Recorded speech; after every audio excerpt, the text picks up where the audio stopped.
Alright. Twagarutse ni Dr. Richard kuri Dr. Richard official. Turashimira abantu bakomeje kudukurikira. Tumaze iminsi turi kuganira ku itegeko cyangwa se iteka rya minisitiri rigena ibigendanye no gukuramo inda. Ndagira ngo ndigarukeho ni iteka rya minisitiri nimero 002 akarongo kaberamye MOH akarongo kaberamye 2019 ryo kwa 8 Mata 2019 rigena ibigomba kubahirizwa kugira ngo umuganga akuriramo umuntu inda. Ngaho uyu munsi turaganira ku ngingo yaryo ya 11. Iyi ngingo ishobora kuba ndendemo ariko ni ingenzi. Ndashishikariza ko umuntu utangiye iki kiganiro agikurikira kugeza kirangiye, kuko ni ingingo ikubiyemo utuntu mu by'ukuri cyangwa se uduka nka dutatu ariko tw'ingenzi dukeneye kugira ngo tutwumve neza, yaba mwebwe abanyarwanda mudukurikiye, yaba n'abaganga kwa muganga dukorana. Iyi ngingo mu by'ukuri ni ngombwa yuko tuyumva.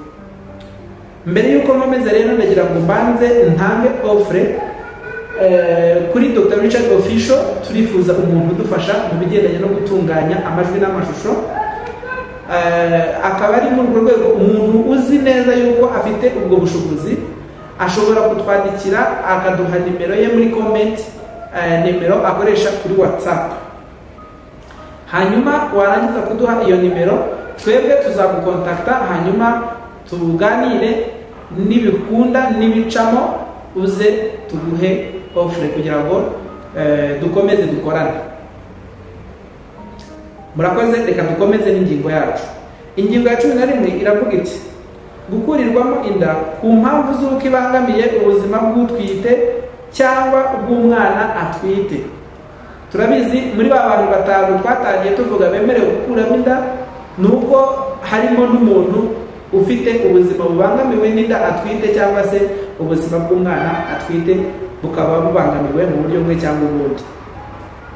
Iyi ngingo rero iravuga iti gukuriramo umuntu inda ku mpamvu z'uko ibangamiye ubuzima bw'utwite cyangwa bw'umwana atwite bikorwa hubahirijwe ibi bikurikira. Icya mbere, kwemeza imiterere y'ikibangamiye ubuzima bw'utwite cyangwa bw'umwana atwite bikozwe nibura n'abaganga babiri, umwe muri bo akaba ari inzobere mu byerekeye kubyaza no kuvura indwara zifata imyanya y'imyororokere.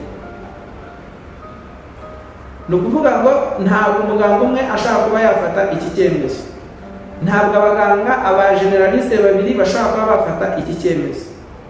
Ni ukuvuga ngo nibura umwe muri babiri aba agomba kuba ari ginekologe, mu yandi magambo mu buryo tumenyereye nyine mu ndimi z'amahanga. Cyo ngicyo kirumvikanye. Ingingo ya 2 ikavuga iti kugaragaza ukwiyemerera mu nyandiko k'utwite cyangwa umuhagarariye wemewe n'amategeko iyo utwite ari umwana cyangwa umuntu ufite ubumuga bwo mu mutwe. Ngo agomba kuba abyiyemerera, abyemera. Icya 3, gukora raporo ikorwamo kopi ebyiri zigashyirwaho umukono na muganga wemewe na leta n'utwite cyangwa umuhagarariye wemewe n'amategeko iyo utwite ari umwana cyangwa umuntu ufite ubumuga bwo mu mutwe.